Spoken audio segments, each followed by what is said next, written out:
Will you please welcome to the stage Steve Cross?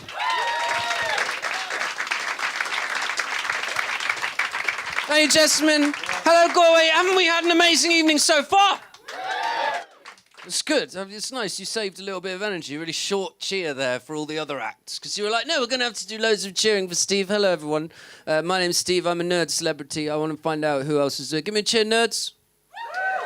Few of you. Is this a more protected term in Ireland? People don't want to get in and be like, I'm a nerd. Give me a cheer, nerds in glasses. Okay, we're down to about 4. Give me a cheer, nerds in glasses who've got an inhaler either in their pocket or bag. I win! I am the king of the nerds. You all looked at me as I came on this stage and you were like, he's got an inhaler. But, you know, you're right. I went to play at the Green Man Festival. I don't know if any of you have heard of the Green Man Festival. I want you to imagine a music festival, but it's carved entirely from organic hummus. Right, and you get there, and I am the least posh person there, and I went to fucking Cambridge. And I got there, and I was in artist camping, because they think science comedians are important. I was walking through, and I walked past another camping area, and a woman went, Excuse me? I was like, yeah, what do you... Obviously, I'm avoiding eye contact because of me. I was like, what do you want? And she said, my friend's having an asthma attack. Could I borrow some Ventolin? I said, yeah, of course, I've got Ventolin. Here it is. How many people have you had to stop before you found someone with an inhaler? And she went, only you. You look asthmatic. It was fucking brutal. Anyway, this is the life I lead. I come in front of brilliant crowds like this and make nerds funny and get nerds laid. I've got more nerds laid than a really good and very fitted XKCD t-shirt would. That is how many nerds I have got laid. Haven't we? So first of all, can we have a massive round of applause for all the scientists that we've seen tonight?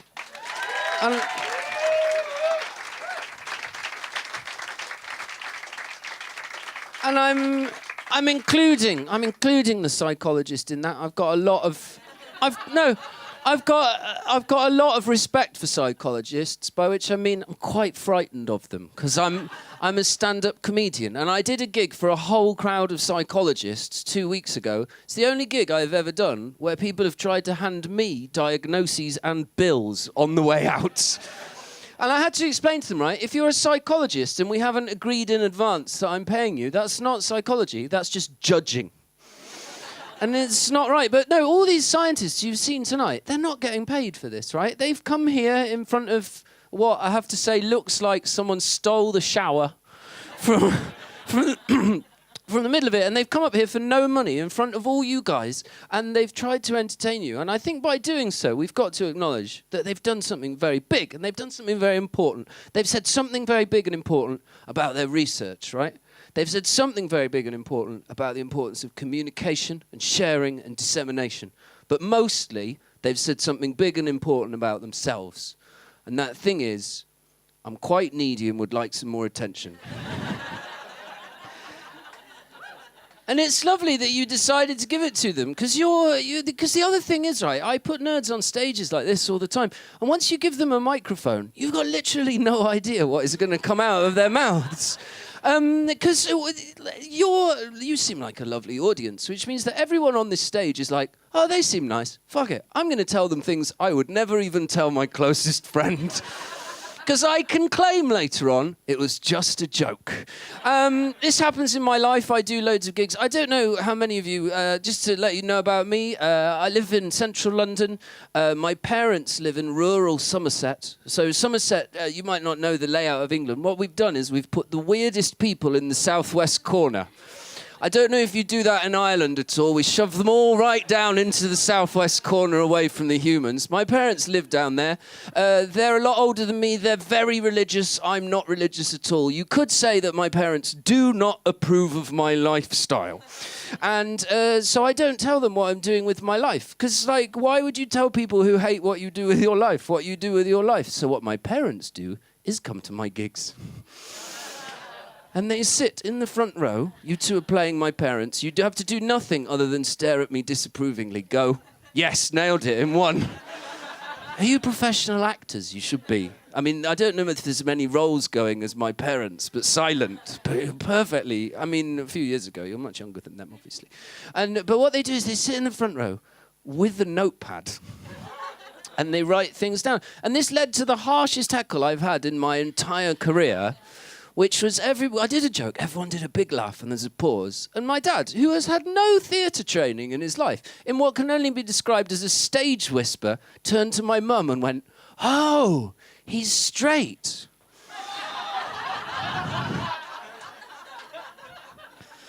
It was unpleasant. Anyway, so the people you've seen tonight, even the psychologists, right, they know a lot about science. And the trouble with knowing a lot about science, and I say this as somebody who used to come top in every science at school. You know, I used to get A's in everything. My A-level biology, I got 20% more than anyone else. My school report would always say the same thing. Steve has done excellently, but must guard against complacency. So then I got a degree, then I got a master's, then I got a PhD. Now I'm a professional stand-up comedian. Do you know what I didn't do? Guard against complacency. Anyway, I used to be really good at science, but the trouble with knowing about science is it ruins how you see the world. Because like you and people who don't know science, you look at a duck and you think, oh, look at the lovely duck. Whereas a zoologist goes, look at the giant exploding corkscrew penis with a bird attached to it. And when a scientist sees a dog, I don't know if you know about dogs, of course. Dogs are all the same species, right? Little white dog, huge black dog, all the same species. And they're all actually wolves inside. And the trouble is, right, scientists know that. Every time they see a dog, they just think, oh yeah, this is another one of them wolf things. I've not seen one like that before. Interesting. Science. And the trouble is, all these things, they're wolves, and we've bred them over time to look really, really different. But what you can't do as a human is you can't breed an animal's soul out. And some of you are like, souls don't exist, Steve. And I'm like, it's a comedy gig, get over it. And you can't breed their souls out. So these animals, right, I don't know if any of you have ever seen a dog, but sometimes they take a long time to communicate what seem like simple issues. So a dog will see another dog, and he'll be like, bark, bark, bark, bark, bark, bark, bark, bark, bark, bark, bark. And you're like, that's probably got the message across. But then he'll go, bark, bark, bark, bark, bark, bark, bark, bark, bark. And you're like, well, what is it? What? You don't know this dog. You haven't got to update him on anything. Bark, bark, bark, bark, bark, bark.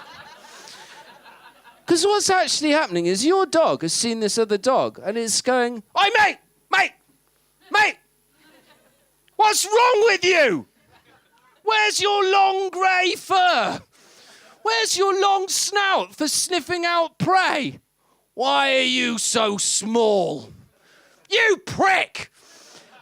That's what scientists see every time they hear a dog barking. They're just thinking, oh, it's very aggressive, the life of a dog. But you seem like a very nice crowd.